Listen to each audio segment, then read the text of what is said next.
आप सभी स्वामी जी को जानते हैं। दोबारा वो आपके पल्ले फिर बांध देगा, और जो आत्महत्या की ये अपराध है, इसका दंड और मिलेगा। इसलिए आत्महत्या करना कोई समाधान नहीं है। आपकी जिसकी भी कोई समस्या हो, अपने माता पिता को बताइए, भाइयों को बताइए, बहनों को बताइए, मौसी को बताइए, बुआ को बताइए, चाचा को बताइए, पड़ोसी को बताइए, दोस्त को बताइए, पुलिस को बताइए, सेना को बताइए, किसी को तो बताओ। जो बताएगा नहीं वो अंदर अंदर घुटता रहेगा, उसके अंदर एक बारूद इकट्ठा हो जाएगा, और फिर जिस दिन वो विस्फोट होगा उस दिन सुसाइड करेगा, या तो मरेगा या दूसरे को मारेगा। ऐसा नहीं करना। इन शास्त्रों को पढ़े, वेदों को, ईश्वर और आत्मा के बारे में ठीक से जाने, कर्मफल, पुनर्जन्म, बंधन, मुक्ति, सब बातों को जाने, आपको समाधान मिलेगा। ठीक है। अगला प्रश्न, क्या ईश्वर कण कण में, डाल डाल में है? कैसे है और कैसा है? ईश्वर एक है। बोलिए। ईश्वर सर्वव्यापक है। ईश्वर चेतन है। ईश्वर न्यायकारी है। ईश्वर आनंद स्वरूप है। ऐसा ईश्वर, और वो कण कण में विद्यमान है, हर वस्तु में, जड़ वस्तु में भी, चेतन में भी। आत्मा चेतन है, हर आत्मा के अंदर ईश्वर विद्यमान है। क्या प्रूफ है? प्रूफ ये है, जब कोई व्यक्ति कोई योजना बनाता है, अच्छी या बुरी, कोई भी योजना बनाता है, तो अच्छी योजना बनाता है तो उसको अंदर से आनंद होता है, उत्साह होता है, कोई भय नहीं लगता, निर्भयता होती है, जोश होता है। करो बेटा करो, शाबाश, बहुत अच्छे, बढ़िया काम है, और करो। ये ईश्वर की सूचना है। उसके अंदर से उसको ये सूचना आ रही है। इससे पता चलता है ईश्वर उसके अंदर बैठा है, जो उसके मन की योजना को समझ चुका है, और समझने के बाद उसको ये, उसका रिएक्शन आ रहा है ईश्वर का, करो करो, बहुत अच्छी बात। तो क्या ऐसी अनुभूति आप सबको होती है? अच्छी योजना में आनंद होता है, हाँ या ना? इसका मतलब ईश्वर आपके अंदर बैठा है। जब गलत योजना बनाते हैं तो डर लगता है, भय, शंका, लज्जा, ऐसी अनुभूति आती है। ये ईश्वर की ओर से। इससे सिद्ध होता है कि सबके अंदर ईश्वर बैठा है। कुत्ते के अंदर भी है। कुत्ता भी रसोई में जब घुसता है रोटी खाने के लिए तो पहले देखता है कोई आ तो नहीं रहा, पिटाई तो नहीं होगी। बिल्ली रसोई में घुसती है, वो भी सोचती है, इधर उधर देखती है, कोई आ गया तो पिटाई हो जाएगी। ईश्वर उसको भी सूचना दे रहा है, अंदर मत घुसो, अंदर नहीं घुसना, बाहर बैठो, तुमको बाहर मिलेगा। तो सब प्राणियों के अंदर ईश्वर विद्यमान है, सबको सूचना देता है। जड़ वस्तुओं में ईश्वर कैसे है? जड़ वस्तु क्या स्वयं क्रिया कर सकती है, हाँ या ना? नहीं कर सकती। अब दर्शन वेद तो लोग प्राय कम पढ़ते हैं, साइंस, मोटी फिजिक्स आजकल बहुत से लोग पढ़ते हैं, तो मैं फिजिक्स की भाषा में बोलता हूँ। क्या इन जड़ पदार्थों में एटम्स होते हैं? होते हैं। एटम के अंदर एक पार्टिकल होता है इलेक्ट्रॉन। आपने सुना? सुना है। एटम के अंदर इलेक्ट्रॉन घूमते रहते हैं, हर समय घूमते हैं। इलेक्ट्रॉन जड़ पदार्थ है या चेतन? जड़ पदार्थ। क्या जड़ पदार्थ में स्वयं गति हो सकती है? नहीं हो सकती। इलेक्ट्रॉन जड़ पदार्थ है, वो घूम रहा है या नहीं घूम रहा? घूम रहा है। तो चेतन के बिना वो नहीं घूमेगा। कौन घुमा रहा है उसको? ईश्वर। ये प्रमाण है कि हर वस्तु में ईश्वर बैठा है और इलेक्ट्रॉन्स को घुमा रहा है। इससे सिद्ध होता है ईश्वर सब जगह है। अगला प्रश्न, क्या पुनर्जन्म भी होता है? लड्डू नहीं बढ़ते। जिस दिन गर्भ स्थापन होता है उस दिन लड्डू नहीं बढ़ते। उस दिन तो किसी को पता भी नहीं होता गर्भ स्थापन हुआ कि नहीं हुआ, पता ही नहीं चलता। वो तो 1-2 महीने बाद पता चलता है। तो ये कहना गलत है कि दूसरी जगह लड्डू बढ़ रहे हैं, ये झूठ है। कोई लड्डू नहीं बढ़ते। हाँ, जब संतान का जन्म होता है 9 महीने के बाद, फिर लड्डू बटते, वे तो ठीक है, जिसके घर में संतान आई है वो खुशी मनाएंगे तो वहाँ लड्डू भी बटेंगे। तो ये कहना गलत है कि दूसरी जगह लड्डू बट रहे हैं, ये झूठ है, ऐसा नहीं है। अगला प्रश्न, 3 ओम लिखे हैं, इनमें कौन सा शब्द ठीक है? पहला लिखा है जैसे पौराणिक लोग लिखते हैं, तो ये शुद्ध नहीं, वो सिंबॉलिक है, सांकेतिक रूप से उन्होंने ऐसा बना लिया, वो ठीक है। 3 संख्या वाला वो ठीक है। और दूसरा ओम, उसमें 3 संख्या नहीं है, वो भी ठीक है। जिसमें 3 संख्या है उसका उच्चारण प्लुत उच्चारण है। कैसा? प्लुत। उसमें ओ की जो उच्चारण है वो 3 मात्रा तक होगा, उसको प्लुत उच्चारण कहते हैं। और जिसमें 3 संख्या नहीं है वो दीर्घ उच्चारण है। ओम, ये दीर्घ उच्चारण है। ओम, ये प्लुत उच्चारण, ये दोनों ठीक है। इससे शरीर छोड़ा, किसी को पता नहीं चलता, ऋषियों ने लिखा है ऐसा, शास्त्रों में लिखा है कि आत्मा जिस अंग से शरीर छोड़ता है उसकी इच्छा रुचि उस तरफ होती है, उस दिशा में होती है, वो ठीक लिखा है। पर वो सबको पता नहीं चलता। कोई पता नहीं योगी कोई होता होगा, या फिर समाधि में ईश्वर से लोग पूछ लेते होंगे ऐसी बातें, बाकी सबको पता नहीं चलता। कई बार विद्वान लोग प्राण को ईश्वर का स्वरूप मानते हैं। कृपया इस पर प्रकाश डालें। ये जो सांस चल रही है इसको प्राण कहते हैं। अगर इस सांस को लोग ईश्वर मानते हैं तो ये गलत है। श्वास प्रश्वास जो चल रहा है इसको प्राण कहते हैं। अगर कोई प्राण के नाम से इसको कह रहा है कि ये प्राण ईश्वर है तो ये गलत है। कैसे गलत? जो हम सांस ले रहे हैं, छोड़ रहे हैं, ये वायु है, हवा को सांस ले रहे हैं और छोड़ रहे हैं। हवा जड़ वस्तु है या चेतन? ईश्वर जड़ है या चेतन? गलत हुआ ना, ये कोई ईश्वर थोड़ी है। हाँ, ईश्वर के सैकड़ों नाम हैं। जिस परमात्मा के सान्निध्य से योगी भूतम जो था अब न रहा, भुवनम जहां मेरी पहुंच नहीं है, वहां जो दूरस्थ घटना घट रही है और जो घटना अभी घटी नहीं है घटेगी। ऋषि दान के कितने उदाहरण मैं दे सकता हूं। एक बार ऋषि दान बोले, ए युवक तेरा विवाह हो गया क्या? बोले नहीं गुरुजी, मंगनी हो गई है। बोले विवाह मत कर, तेरे जीवन का तार 25 साल नहीं चलेगा। क्यों? पत्नी को विधवा करके जाना चाहता है रे। प्रतिज्ञा कर ली, लेकिन परिवार और समाज के लोगों ने विवश करके विवाह कर दिया। और जब 25वें वर्ष में घुसने वाला था तभी एकाएक बीमार पड़ गया और शरीर को त्यागता हुआ, पत्नी को विधवा करता हुआ, परिवार को त्यागता हुआ कहता है, मैं तो कहता था दयानंद त्रिकालदर्शी है, योगी है, उसका वचन सच्चा होगा। यही बात इस मंत्र में है। अगर मैं योगी, पूर्ण योगी बन जाऊं तो मेरा जो भूत है, मेरा जो वर्तमान है, मेरा जो भविष्यत है, मेरा माने मेरी दृष्टि में जो भविष्यत है, मैं उसका ज्ञाता बन जाता हूं। हे परमेश्वर, मुझे ऐसे महान ज्ञान के धन का धनी बना।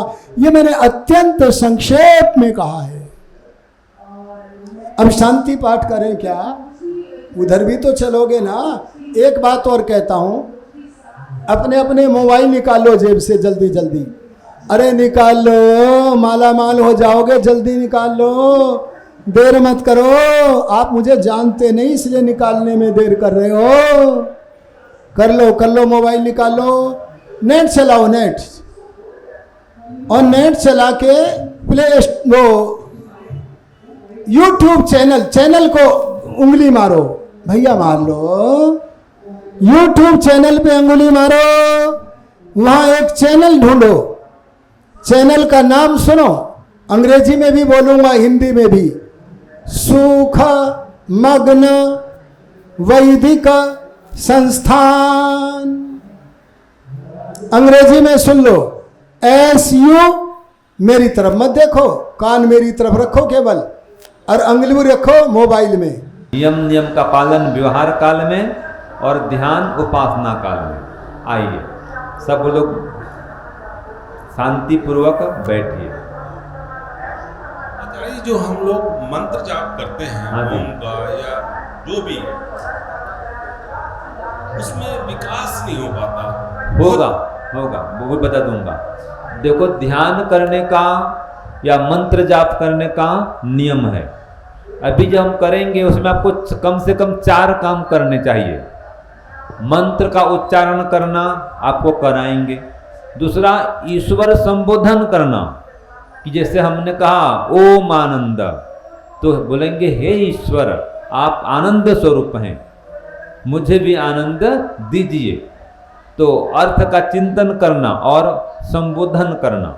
और चौथा है ईश्वर समर्पण या ईश्वर प्रणिधान, कि ईश्वर मुझको देख रहे हैं, सुन रहे हैं, जान रहे हैं, ऐसी भावना बना करके ध्यान करना।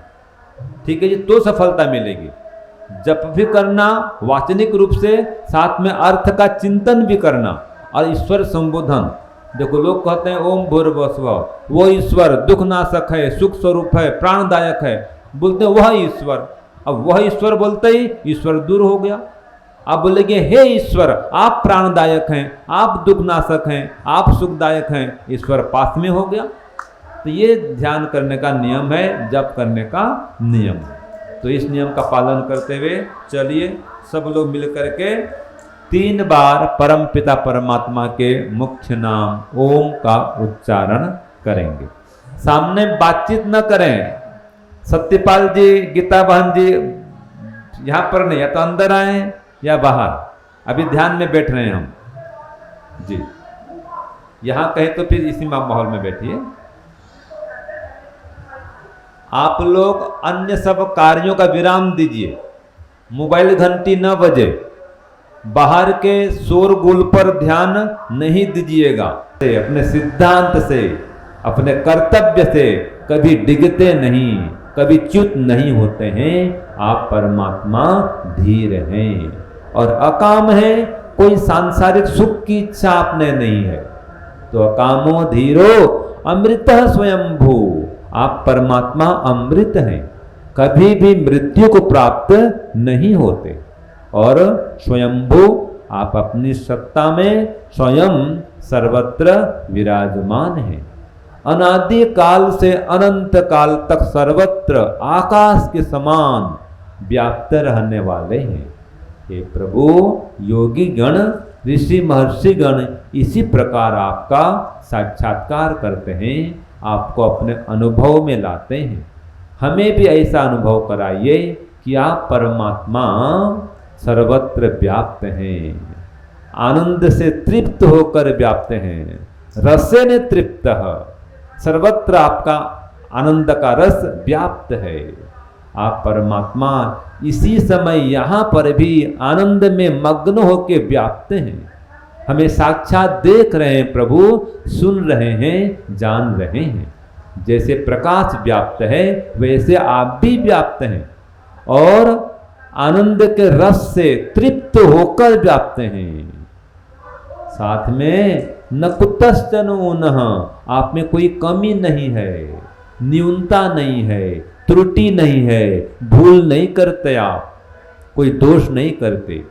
ये आपका शुद्ध स्वरूप है। आप निर्दोष हैं, निश्चल हैं, निर्मल हैं, निष्पाप हैं, निष्कलंक हैं, निर्गुण हैं, निराकार हैं।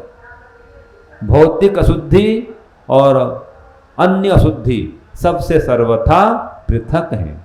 ऐसे आपको जो जान लेता है, ऐसा विद्वान न विभाय मृत्यु, मृत्यु आदि किसी भी आपत्ति से, विपत्ति से, दुख से, कष्ट से भयभीत नहीं होता है, नहीं घबराता है।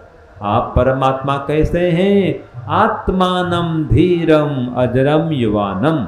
हम सब आत्माओं के भी आत्मा हैं, आधार हैं, परम आत्मा हैं, सदा धीर रहते हैं।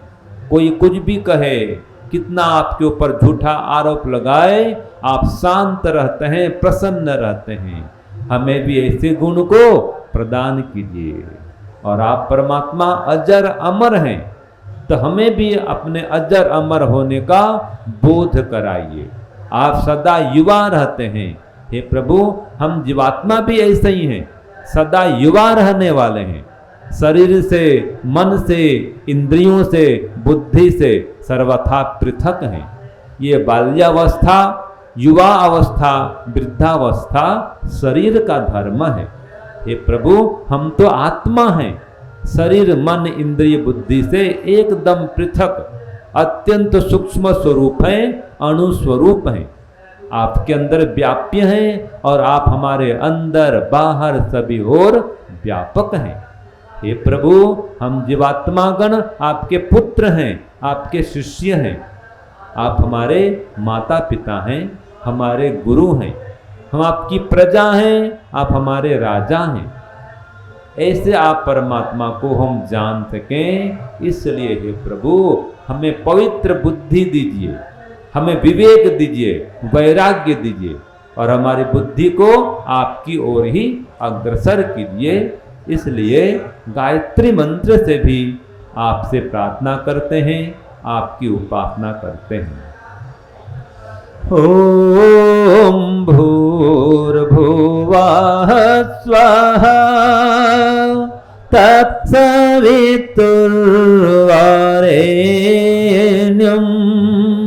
भर्गो देवस्य धीमहि धियो यो न प्रचोदयात्। बोलो ओम भूर्भुवः स्वः तत्सवितुर्वरेण्यं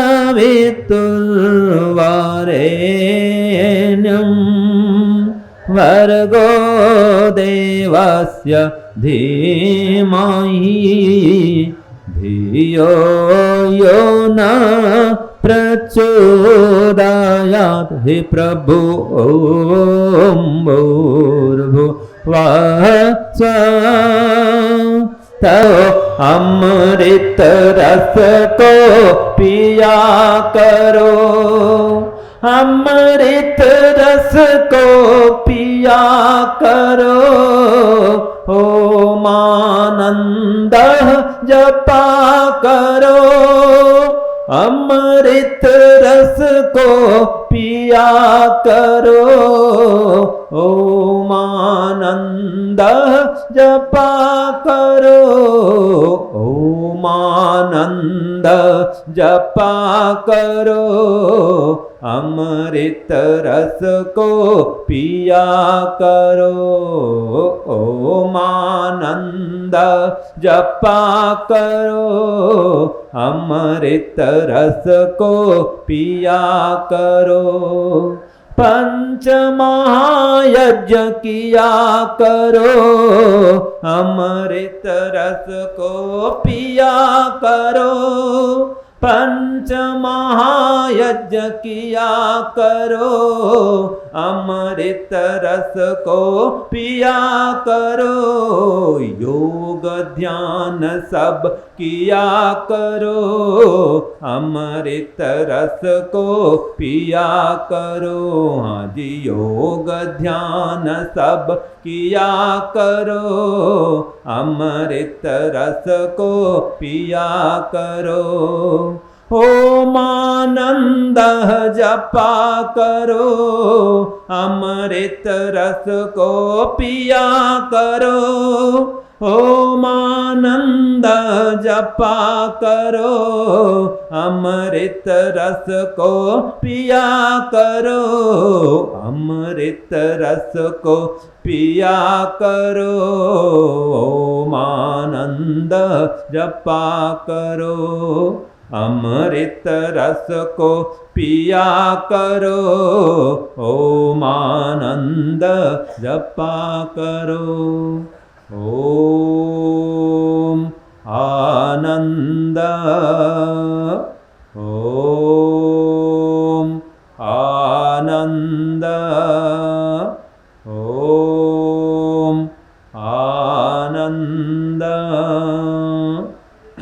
अब इसका मानसिक रूप से भी ध्यान कर सकते हैं। श्वास अंदर जाए तो बोलेंगे मन ही मन ओम आनंदः। श्वास बाहर आए तो प्रार्थना करेंगे हे ईश्वर आप आनंद स्वरूप हैं, मुझे भी आनंद दीजिए। श्वास को देखिए, श्वास अंदर जाए तो मन में बोलिए ओम आनंदः। श्वास बाहर आए तो प्रार्थना करिए हे ईश्वर आप आनंद स्वरूप हैं, मुझे भी आनंद दीजिए। और अनुभव करते रहिए कि हे प्रभु आप मेरे चारों ओर आनंद से व्याप्त हैं। इसी समय मेरे सामने भी हैं, मेरे पीछे भी हैं, बाएं भी हैं, दाएं भी हैं। आप ही आप ऊपर भी हैं, नीचे भी हैं। इसलिए आपका नाम आपह भी है कि आप परमात्मा सर्वत्र व्याप्त हैं। इसलिए वेद में आपने कहा स ओतस प्रोतश्च विभु प्रजासु। आप विभु परमात्मा हैं, सर्वत्र व्याप्त परमात्मा हैं और प्रत्येक क्षण हम सबको देख रहे हैं। अभी भी हमको देख रहे हैं प्रभु। यही आपका व्यापक स्वरूप है, यही आपका विष्णु स्वरूप है। तद विष्णु परमं पदं सदा पश्यन्ति सूरया दिवीव चक्षुराततं दिवीव चक्षुराततं।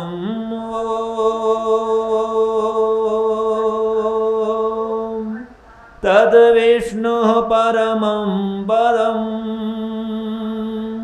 सदा पश्यन्ति सूरया दिवीव चक्षुराततं दिवीव चक्षुआततं दिवीव चक्षुआततं दिवीव चक्षुआततं।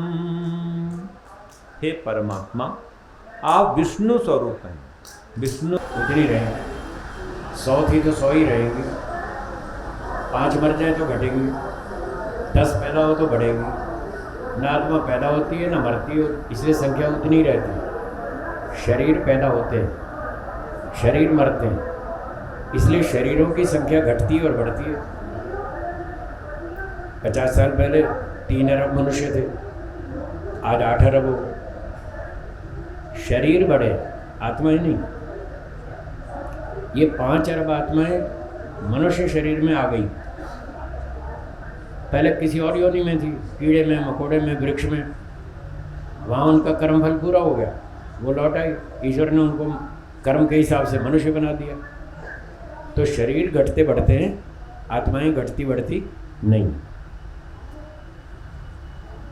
अगला प्रश्न। अब कलयुग में इंसान के रूप में एक विशेष वर्ग की जनसंख्या भारत में काफ़ी तेज़ी से बढ़ रही है। मैंने पहले भी कहा था,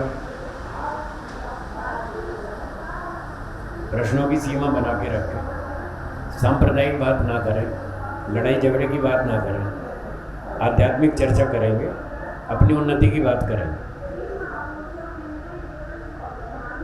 इसलिए मैं इसको छोड़ रहा हूँ, इसका उत्तर नहीं दूंगा। अगला प्रश्न। 5 क्लेश अविद्या, अस्मिता, राग, द्वेष, अभिनिवेश कैसे दूर करें? कैसे दग्ध बीज होंगे?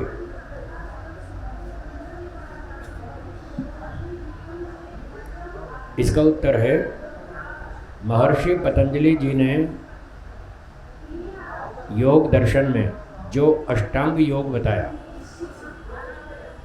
उसका पालन करने से ये 5 क्लेश दग्ध बीज होंगे। अष्टांग योग, यम, नियम, आसन, प्राणायाम, प्रत्याहार, धारणा, ध्यान, समाधि, 8 अंगों का पालन करने से 5 क्लेश दग्ध बीज हो जाएंगे। उसके बाद मोक्ष हो जाएगा। अगला प्रश्न। पहले के समय के अनुसार अब जंगल, वन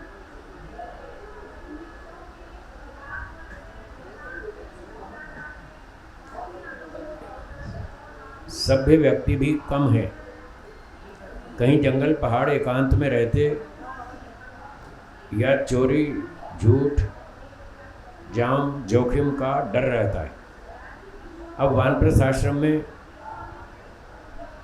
कैसे जीवन यापन करें, या घर पर रहकर भी वानप्रस्थ आश्रम संभव है?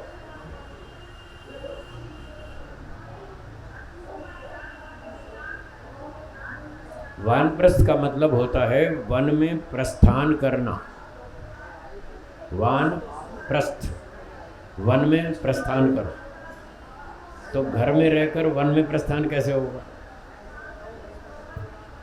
घर में रहते हैं तो गृहस्थ है, वन में प्रस्थान करेंगे तो वानप्रस्थ है। तो घर में रहकर वानप्रस्थ नहीं होगा।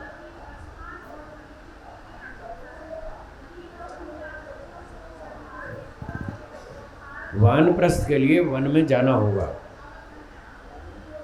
कुछ आश्रम अभी भी बने हुए हैं वानप्रस्थ, जंगल में।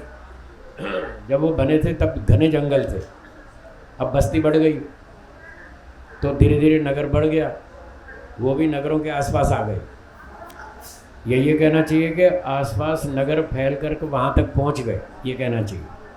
कोई बात नहीं, फिर भी वहाँ आश्रम में एक सुविधा है, एक व्यवस्था है। तो जिसको वानप्रस्थ आश्रम में जाने की, पढ़ने की, साधना की, तपस्या करने की इच्छा हो, बहुत सारे आश्रम उपलब्ध हैं, वहाँ जाइए। ज्वालापुर हरिद्वार में है, रोजड़ में है गुजरात में, और लाकरोड़ा में भी तैयार हो रहा है गुजरात में। ऋषि उद्यान अजमेर में है, जम्मू में है, बहुत जगह पर। तो जाइए, देखिए, वहाँ रहकर देखिए वातावरण कैसा है, पढ़ाई कैसी है, खान पान कैसा है, दिनचर्या कैसी है, क्लाइमेट कैसा है, आपको अनुकूल पड़ता है नहीं पड़ता है, वहाँ के लोग कैसे हैं। 2 महीना रहकर देखिए, तो धीरे धीरे जहाँ आपको सूट करे, अनुकूल पड़े, वहाँ रहिए। पढ़ाई कीजिए, साधना कीजिए, तपस्या कीजिए।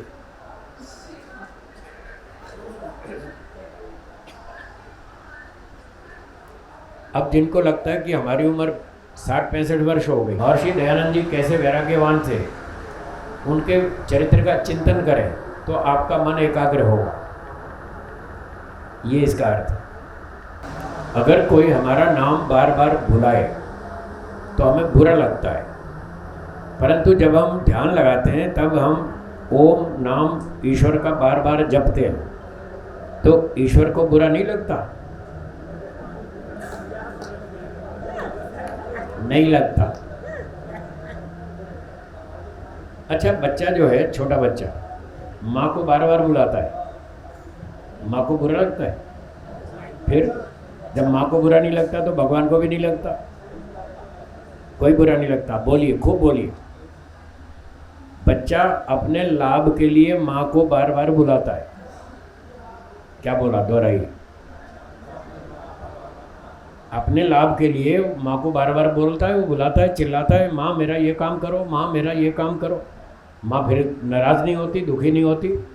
तो हम भी अपने लाभ के लिए ईश्वर को बुलाते हैं, हे ईश्वर हमको रोटी दो, हमको बुद्धि दो, हमको बेटा दो, हमको परिवार दो, हमको संपत्ति दो, हमको मोक्ष दो। हम भी अपने लाभ के लिए बुलाते हैं। जैसे माँ दुखी नहीं होती, ईश्वर भी दुखी नहीं होता।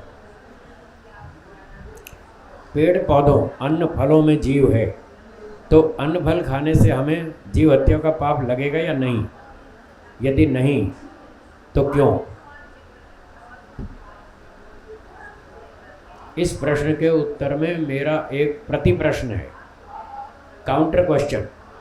ये समस्या को सुलझाने की एक टेक्निक है जो हमारे शास्त्रों में लिखी है। तो मेरी ओर से काउंटर क्वेश्चन है, शेर हिरण को मार के खाता है, क्या उसको पाप लगता है? क्यों? ईश्वर ने बताया, ईश्वर ने उसको बताया तो हिरण मार के खा ले। तो जब ईश्वर के आदेश का पालन कर रहा है तो क्यों पाप लगेगा? ईश्वर के आदेश का पालन करना धर्म है, हाँ या ना? तो उसने ईश्वर के आदेश का पालन किया। ईश्वर ने कहा तू हिरण, बकरी, ज़ेबरा जो भी मिले मार के खा लो, वो खा लेता है, उसको कोई पाप नहीं लगता। तो हमको ईश्वर ने कहा तुम गेहूँ खा लो, चना खा लो, ज्वार खा लो, बाजरी खा लो, अनाज खा लो, फल फूल खा लो, साग सब्जी खा लो, तो हम ईश्वर के आदेश का पालन कर रहे हैं, हमको क्यों पाप लगेगा? लगेगा? नहीं लगेगा, इसलिए खा सकते हैं। अंडे मत खाना, उसमें पाप लगेगा। अंडे खाने को मना किया है, वेद में लिखा है माँ अंडा, अंडे नहीं खाना। मांसम न अशनीयात, मांस नहीं खाना। गाम माहिंसी, गाय को मत मारो। अविम माहिंसी, भेड़ बकरी को मत मारो। अश्वम माहिंसी, घोड़े को मत मारो। माहिंसी पुरुषम जगत, मनुष्यों को मत मारो। यदि नो गामहंसी, यदि अश्वम, यदि पुरुषम, तम त्वा सीसे न विद्यामो। अथर्ववेद का मंत्र है, उसमें लिखा है गाय को मारोगे तो गोली से उड़ा देंगे, दंड मिलेगा। घोड़े को मारोगे, मनुष्यों को मारोगे, राजा सरकार की ओर से उसको दंड मिलेगा, गोली से उड़ा देंगे, फांसी में लटका देंगे। तो इनको नहीं मारना। गेहूं चना खाओ, उसकी छूट है, उसमें पाप नहीं है। ईश्वर आत्मा निराकार है, सूक्ष्म है, दिखाई क्यों नहीं देता? जड़ वस्तु दिखाई देती है। इसके उत्तर में भी मेरा काउंटर क्वेश्चन है। अग्नि गर्म है या ठंडी है? पानी गर्म है या ठंडा है? अग्नि जड़ है या चेतन? पानी जड़ है या चेतन? वो और रूप भी स्थूल होता है, वो आंख से दिखता है। ये शर्त लिखी है वैशेषिक दर्शन में, न्याय दर्शन में लिखा है, जिस वस्तु में रूप गुण हो और स्थूल हो वो आंख से दिखता है। जिसमें रूप नहीं होता वो आंख से नहीं दिखेगा। रूप होते हुए भी सूक्ष्म हो तो भी आंख से नहीं दिखेगा। तो ईश्वर और आत्मा दोनों निराकार है, उसमें रूप गुण है ही नहीं, इसलिए नहीं दिखता। ईश्वर और आत्मा दोनों में रूप गुण नहीं है, इसलिए नहीं दिखता। कैसे पता चलेगा हमें साक्षात्कार हुआ या नहीं? अच्छा, आप अग्नि के पास बैठेंगे, कैसे पता चलेगा? आप अग्नि के पास बैठे हैं या दूर बैठे हैं, कैसे पता चलेगा? गर्मी लगेगी। जब अग्नि के पास बैठेंगे और गर्मी लगेगी तो आप समझ जाएंगे कि हम अग्नि के पास बैठे हैं, हमें अग्नि का संपर्क हो रहा है। पानी में नहाएंगे तो ठंडक मिलेगी, ठंडक मिलेगी तो पता चलेगा कि हम पानी के संपर्क में हैं। तो ईश्वर का साक्षात्कार हुआ या नहीं हुआ, इसका पता भी ऐसे चलेगा जब आप ईश्वर के संपर्क में आएंगे तो ईश्वर के गुणों की प्राप्ति आपको होगी।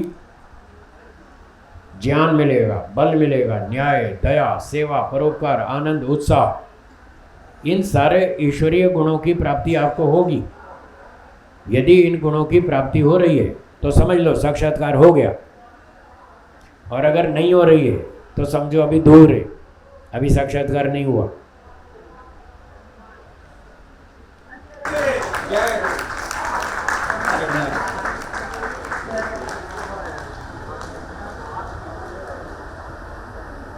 ये पुस्तक 30 रुपये में एक प्रति है, और जो 4 प्रति लेगा उसको 100 रुपये में दी जाएगी। वहाँ स्टॉल पर आपको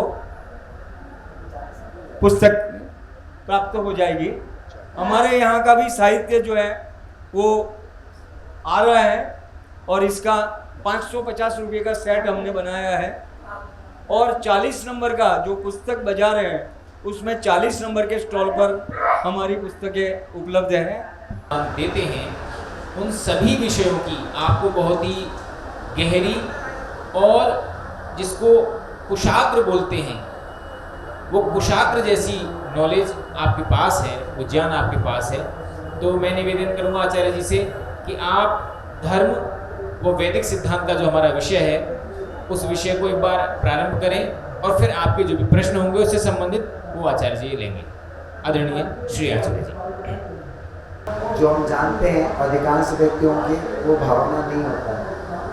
धर्म मतलब सोच रहे थे पूजा पाठ करना, यज्ञ करना, उपासना करना। तो ये केवल धर्म होता ही नहीं, और धर्म भी सभी के लिए समान नहीं होता। विद्यार्थी के लिए धर्म अलग, गृहस्थी के लिए धर्म अलग, वानप्रस्थी के लिए धर्म अलग, टीचर का धर्म अलग, अध्यापक का धर्म अलग, वकील का धर्म अलग, व्यापारी का धर्म अलग, इन सभी का अलग अलग धर्म होता है। और एक मनुष्य का भी धर्म अलग। तो धर्म की परिभाषा क्या करेंगे, और कौन अधिक धार्मिक है, कौन कम धार्मिक है, उसका मापदंड क्या होगा? तो इस प्रश्न के उत्तर आपके पास कोई हो तो मुझे बताइए। धर्म के मापदंड क्या है? किस आधार पर कहेंगे कि ये धार्मिक बढ़िया है, ये कम बढ़िया है? इसको ही तो धर्म कहेंगे। तो धर्म के मापदंड क्या होगा? हाँ जी हल्दर भाई आगे आ जाओ, पीछे कोई है नहीं, आ जाओ बैठो, चर्चा कर लेंगे आधा घंटा सत्संग। माइक लीजिए, बताइए धर्म के मापदंड क्या है? कौन अधिक धार्मिक है, कौन कम धार्मिक है, कैसे मापेंगे? किस आधार पर कहेंगे कि धार्मिक है, ये अधार्मिक है?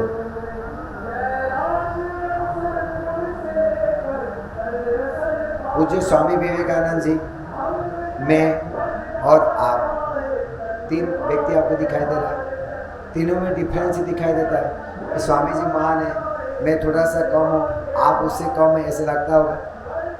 तो ये तीन डिफरेंस किसको देखते हुए बताते हैं? किस आधार पर कहते हैं ये बढ़िया है, ये अच्छा है, ये धार्मिक है? इसको ही तो धार्मिक कहेंगे ना। तो किस आधार पर कहेंगे?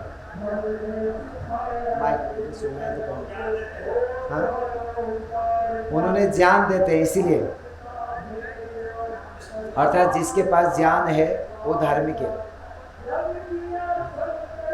ये बढ़िया है। जो अधिक पढ़े हैं इसलिए बढ़िया है।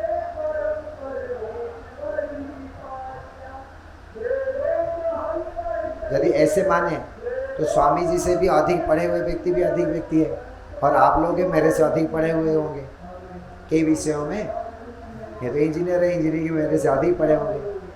कोई डॉक्टर है तो मैं डॉक्टरी विद्या पढ़ा नहीं हूँ। तो विद्या केवल होने से तब भी हमने अच्छा नहीं मानते। कोई धर्मान अधिक हो जाए उसको भी अच्छा नहीं मानते कि धर्म अधिक है इसलिए बढ़िया है, महान है, धार्मिक है, ये तो नहीं कह सकते। तो किसको हम महान कहेंगे? उसका मापदंड क्या है? विचार करो, चिंतन करने के समय है।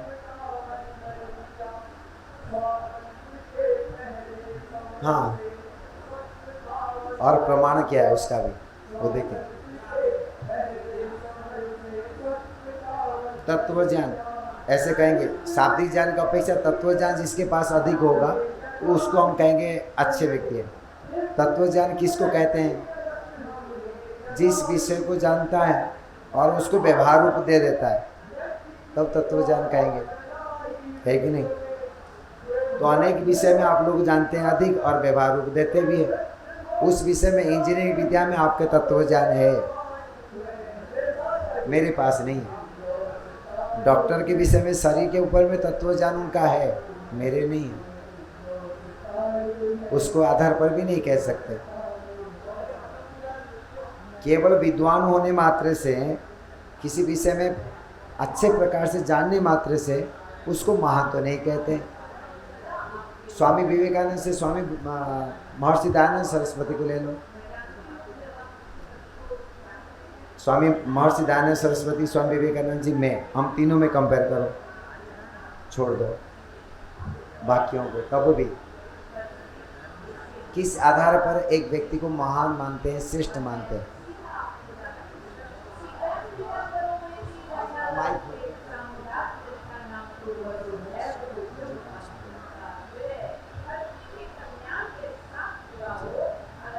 प्रणाम स्वामी जी।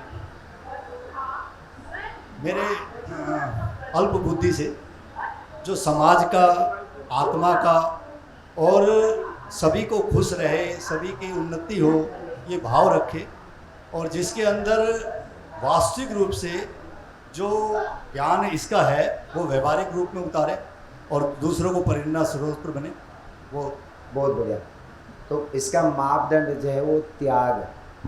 महानता के जो मापदंड है ना, ये अधिक महान, ये कम महान में और कम महान, उसके मेजरमेंट जो है, जैसे लंबाई को हमने मीटर से मापते हैं, वजन को जैसे किलोग्राम में मापते हैं, ऐसे ये जो बढ़िया है इसका मापदंड है त्याग। कि दुनिया के लिए, संसार के लिए, व्यक्तियों के लिए, धर्म के लिए वो कितने समय देता है, अन्य के लिए, अन्य की रक्षा करने के लिए कितने समय देना है, कितने सामर्थ्य को, सहयोग को, दान है, धन से हो, तन से हो, मन से हो, वो कितने देता है, दूसरे के लिए कितने करता है, उसी आधार पर महान मानते हैं। परिवार में भी हमने उसको ही महान मानते हैं जो बहुत मेहनत करते हैं, परिवार को संभालता है, समय देता है, शक्ति देता है। हमारे माता पिता के अंदर में भी हम बता सकते हैं मेरे माँ जो है वो महान है, पिताजी कम महान है। कह सकते हैं यदि पिताजी की अपेक्षा माताजी अधिक समय देते हैं, अधिक सोचते हैं, अधिक मेहनत करते हैं, तो समझ में आ गई। तो महानता के मापदंड है त्याग। तो ऐसे ही जो कर्तव्य है हमारा वो है धर्म। उन कर्तव्य में और महानता में भेद है, अर्थात धर्म में और महानता में भेद है, थोड़ी सी भेद है। धार्मिकता उसी को ही कहते हैं जो आत्मवत व्यवहार करे, दूसरे के कल्याण के लिए ही जिए, और मनुष्य भी उसको ही कहते हैं। और तो हम धार्मिकता को उल्टा समझ के रखें। आपने व्यापार करना धर्म है कि अधर्म है? धर्म है, मानते हैं हमने, तो मैं भी कल से व्यापार करूं, अभी तो बता रहे थे धर्म है। तो सभी के लिए धर्म समान नहीं हो सकता। स्वामी विवेकानंद जी व्यापार करने लग जाए, वो व्यापार करेंगे तो अन्याय होगा। बस ये पूछना चाहता हूँ कि धर्म में और महानता में ये भेद है जिसको धर्म कहा गया है, परंतु सभी के लिए समान धर्म नहीं होता है, सभी के लिए अलग अलग महानता होती है। संयोजक रूप में मुझे तो ये करते हैं वो अन्य काम लगना होता है।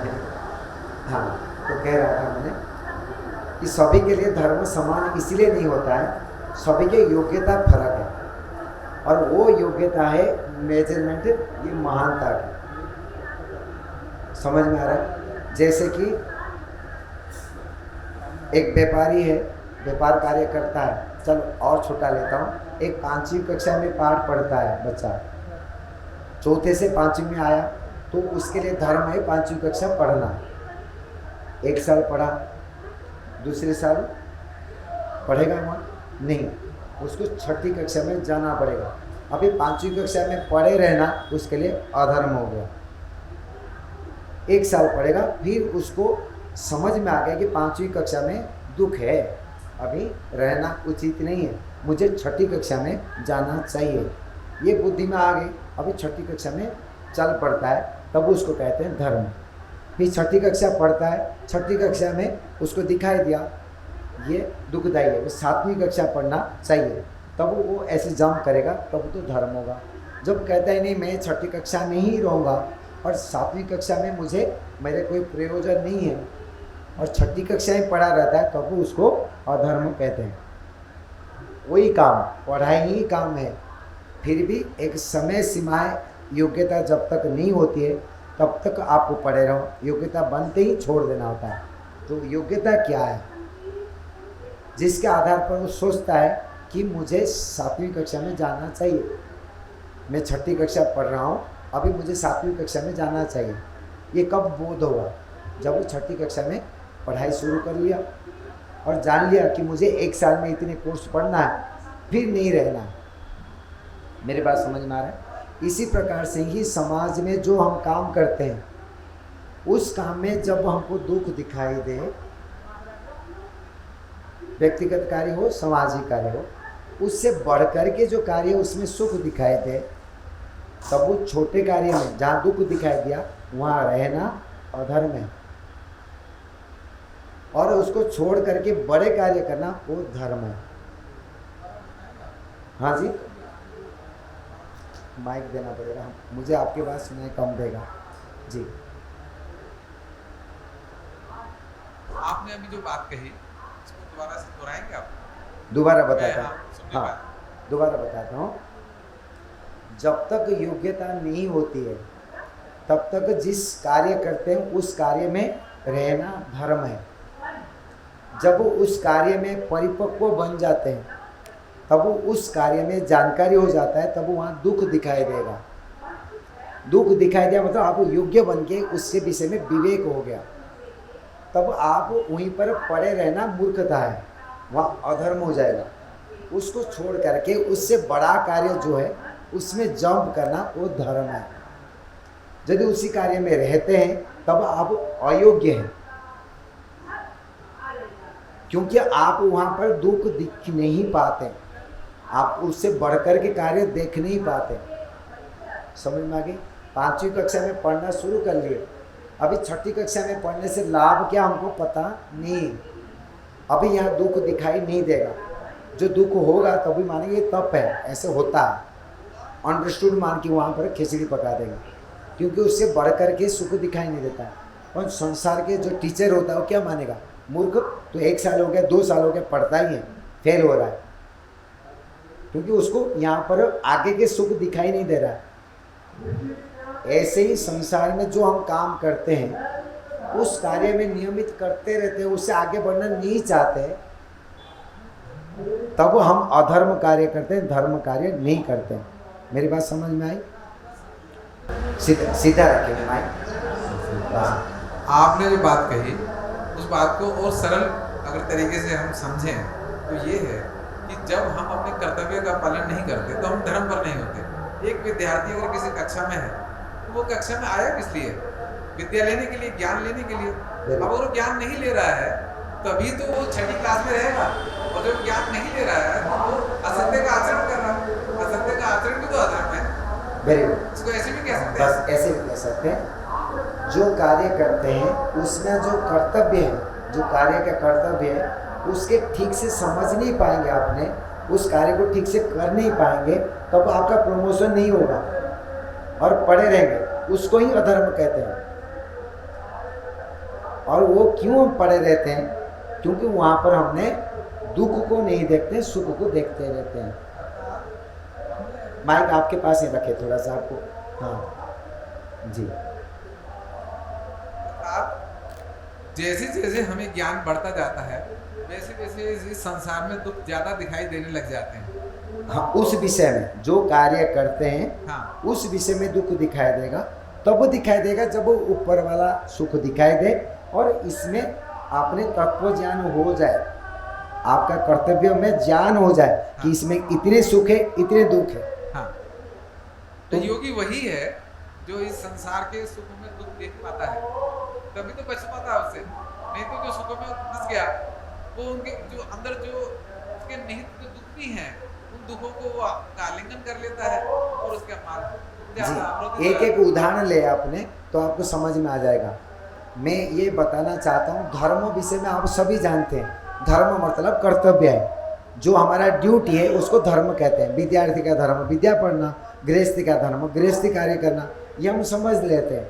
उचित कार्य करना, उचित क्या अनुचित क्या हम जानते हैं, परंतु ये नहीं जान पाते हैं कि उचित कार्य को छोड़ना कब है।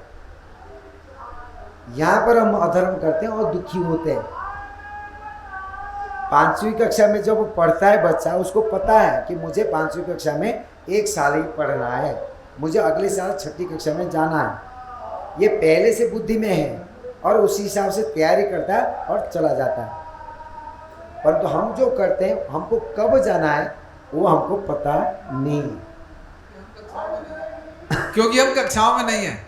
हमारी कोई तरक्की करने के लिए कोई व्यवस्था नहीं बनी हुई। अब जैसे मैं अगर मुझे सब कुछ सुनाई देते हैं। अगर आप मुझे परमिशन देते हैं तो मैं एक बात कहूँ, हमारे आर्य समाजों में जहाँ साप्ताहिक या दैनिक यज्ञ होता है वहाँ पर ऐसा देखा जाता है कि लोग कई सालों से सिर्फ आते हैं और यज्ञ करके चले जाते हैं।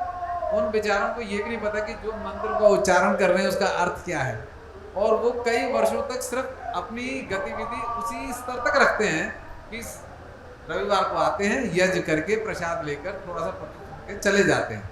तो ये वही बातें जो आपने बतलाई अभी, वो तो वो अपना विकास ही नहीं करते, वो ऊंचा जाते ही नहीं हो पर। चलो उनके छोड़ो, अपने देखो, हम अपने को देखें। क्या हमने 5 साल पहले जो हमारी योग्यता थी, आज हमने क्या बढ़ाया?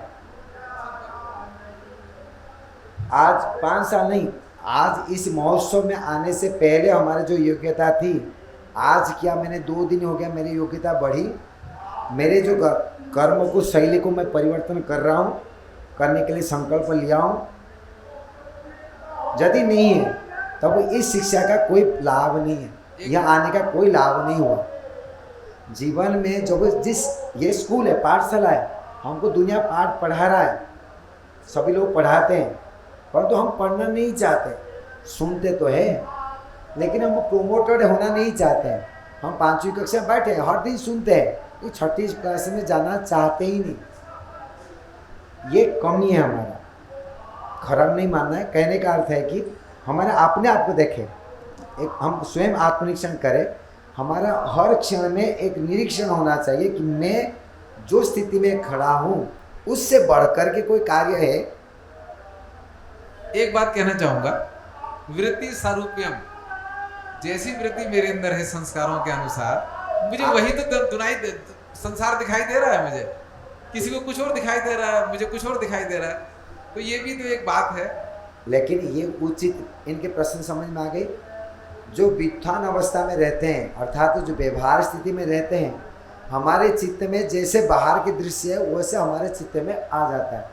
तो ये कहना चाहते हैं कि चित्त में जैसे आता है ऐसे तो व्यवहार करूँगा मैं, तो ऑटोमेटिक वैराग्य हो जाएगा, ऑटोमेटिक दुख दिखाई देगा, ऐसा नहीं है। मन को नियंत्रित करना हमारे काम है। चित्त के स्वरूप को जैसे बाहर देखते हैं वैसे हमारे चित्त में बनता है। कब? जब हमने फ्री छोड़े, तो देख जैसे मैं वैसे देख।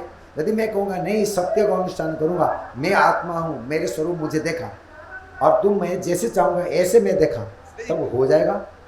तो ये हमने करना नहीं चाहते भाई, तू जो मर्जी दिखा, हम देखते रहें, कुछ काम ही नहीं हमारे। तो इसलिए मन हमको दिखाता रहता है, भाई ये देख लो, वो देख लो, वो देख लो। तो हमको निरीक्षण करना है कि धर्माचरण, मैं धार्मिक हूँ, मैं मानता हूँ अपने को, तो मैं क्या धार्मिक हूँ? तो क्षण क्षण में आएगा कि नहीं तू अधार्मिक है, क्योंकि आगे बढ़ना नहीं चाहता। जो कार्य करते हैं हमने कल, जो कार्य करते थे वही कार्य आज करते हैं, वो उचित कार्य क्यों ना हो, यदि करते हैं वो अधर्म है। कल जैसे यज्ञ कर रहे थे आज भी उसी प्रकार के यज्ञ करते हैं, तब आप धर्म कार्य नहीं करते। ये मानविकता का धर्म नहीं है, सत्य है ये। हम कितने पालन कर पाएंगे नहीं कर पाएंगे अलग बात है। ईश्वर ने आपको जो साधन दिया है उसका सदुपयोग करने के लिए दिया। हमने आज सदुपयोग कर लिए, कल हमने उसको सदुपयोग नहीं किए, क्योंकि उस विषय में हमने जानना नहीं चाहे, उसको और यूज करना नहीं चाहे। समझ में आ रहा है? आप यदि एक दिन का नहीं देख पाते, 1 साल का देख लो। 1 साल का नहीं देख पाते, 5 साल के देख लो। परंतु हर क्षण में, योगाभ्यासी व्यक्ति को हर क्षण में देखना चाहिए, काल से आज जो मैं कर्म करता हूँ उसमें तत्व ज्ञान हुआ, इसमें कितने सुख है कितने दुख है दिखाई दिया, और उससे बढ़कर के कोई सुख है क्या मेरे पास में? मैं कर सकता हूँ, हाँ कर सकता हूँ, तो जम करना धर्म है। मेरा आपसे एक निवेदन है, ये जो कह रहे हैं ये तो बिल्कुल सत्य है, यथार्थ है जो आप कह रहे हैं। समस्या यहाँ है कि चित्त के अंदर इतनी ज़्यादा चंचलता है कि कोई विचार आपसे हम लेके जाएंगे, घर जाते जाते विचार गायब हो जाएगा, और फिर हम आपने जो बतलाई हैं बातें उनमें से 10-20% याद रहेंगी, और उन 20% में मेरे 5% हम कर पाएंगे। तो ये जो चित्त है, जो चंचलता बनाए होते हैं हमारे अंदर, हर क्षण नया नया चित्र हमारे सामने आ रहा है। एक विचार टिकता नहीं है, थोड़ी देर टिका, फिर नया क्यों आलम्बन हुआ तो नई बात आ गई, तो हम तो भ्रमित होते रहते हैं। तो और यही वजह है कि इतने सारे कल्प चल रहे हैं, उत्थान नहीं हो पा रहा है। तो इसका समाधान चर्चा करें आप। देखिए दूसरे प्रश्न है अभी दूसरे विषय चला कि हमारे मन में जो चंचलता उत्पन्न होती है कि मैं ये कर दूं, संकल्प लिए यहाँ से गेट से बाहर जाने के बाद भूल गए, क्योंकि यहाँ पर आलंबन था। तो यहाँ पर विचार हो गया कि मैं कल जाके यज्ञ के संध्या के अर्थ सहित करूँगा, और बाहर जाते भूल गए, कल ऐसे ही कर लिए, समय नहीं दिया उसके लिए, क्योंकि उसका महत्व यहीं पर समझ में आ रहा था, घर जाने के बाद समझ में नहीं आया। तो ये कारण क्या है? योग दर्शनकार कहते हैं जो संस्कार उभरती है उसका 4 कारण होता है। कितने? 4। हेतु, फल, आश्रय, आलम्बन। यदि आप सुधरना चाहते हैं, अपने संस्कार को मजबूत बनाना चाहते हैं, संस्कार की मात्रा को बढ़ाना चाहते हैं और उचित संस्कार को उठाना चाहते हैं, तो इन 4 आलम्बन, 4 चीज़ों के माध्यम से आप इस संस्कार को बढ़ा भी सकते हैं, बिगड़ा भी सकते हैं। तो कुसंस्कार को हटाना, अच्छे संस्कार को स्थापित करना, बढ़ाना हमारे काम है। बाहर के व्यक्ति कोई हमारे अंदर में संस्कार नहीं डाल सकता, डालना काम हमको करना है। तो सिस्टम को समझना होगा और इसमें डालना होगा। हेतु कहते हैं जिस संकल्प लेना चाहते हैं उसके विषय में ज्ञान होना। यदि अविद्या के संस्कार तब बढ़ती है जब मूल में अविद्या हेतु पूर्वक पड़ा है। शराबी कहता है कि शराबी जब घर में रहता है तब कहता है कि शराब पीने से हानिकारक है, पत्नी खराब सोचेंगे, बच्चों को कोई अच्छे नहीं मानते हैं, परिवार अच्छे बढ़ेंगे नहीं। इस प्रकार से वो 50 बिंदु है कि शराब पीने से हानि क्या है, परंतु उसके कोने में एक विचार है कि शराब पीने से लाभ है कि तनाव मुक्ति हो जाता है, शरीर पुष्ट हो जाता है, कुछ भी दिमाग से 1-2 अविद्या पड़ा हुआ है। और 50 बिंदु जो है, चलो 10 ले लो, 10 संस्कार जो है वो अच्छे हैं कि शराब पीना नहीं चाहिए, और 2 ही बिंदु है शराब पीना चाहिए। अभी 2 तो कटा नहीं उसके पास में, यहाँ जो 10 को सुना और समझ भी लिया और बताता भी है, उस विषय में कुछ संस्कार भी है।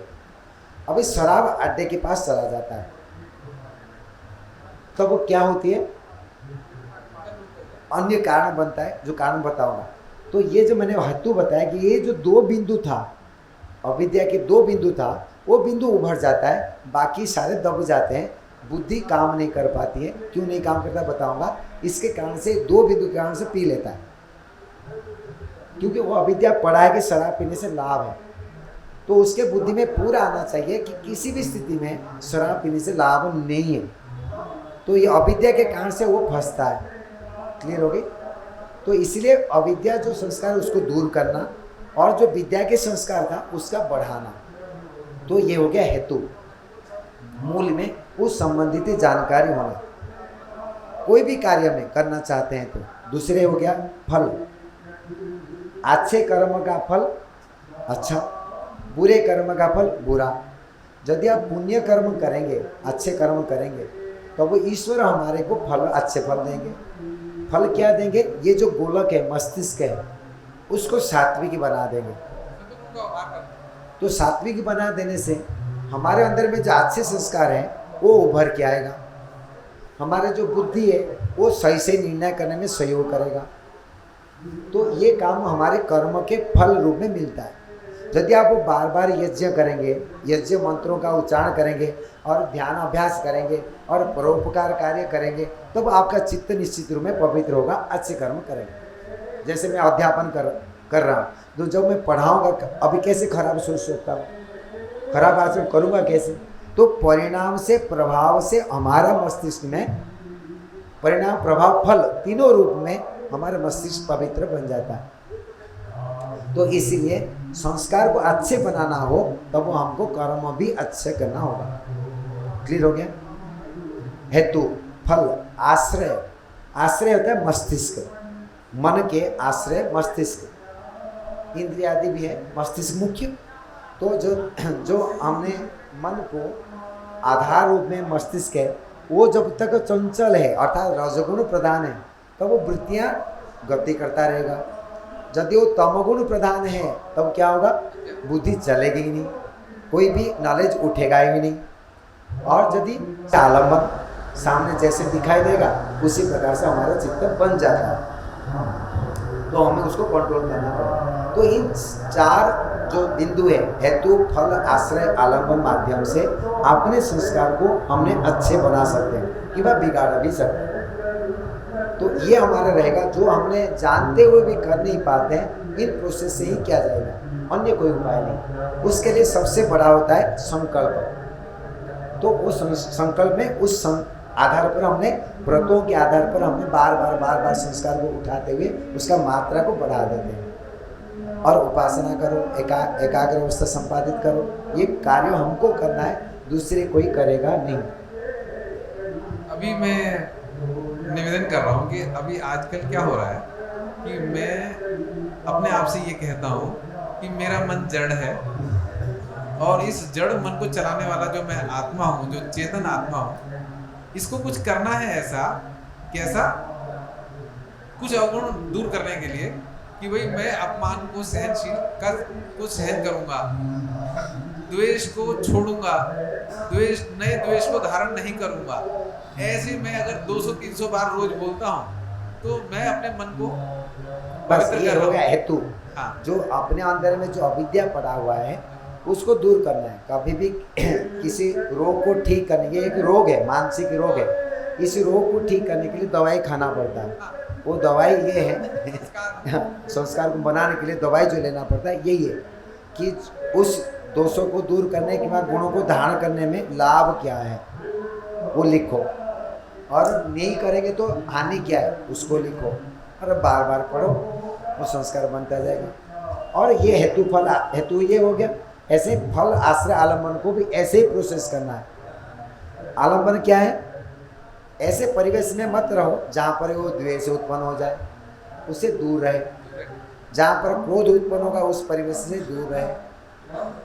भोजन भी ऐसे खाए जैसे वो न उत्पन्न हो, ये आश्रय हो गया। और कर्म बढ़िया करे, लक्ष्य बड़ा रखे, आगे बढ़ेंगे। ये कुछ भी नहीं होगा, लक्ष्य बड़ा बनाएंगे तो अच्छे कर्म होता रहेगा, ये छोटा ऑटोमेटिक दब जाएगा। ठीक है, और कोई प्रश्न?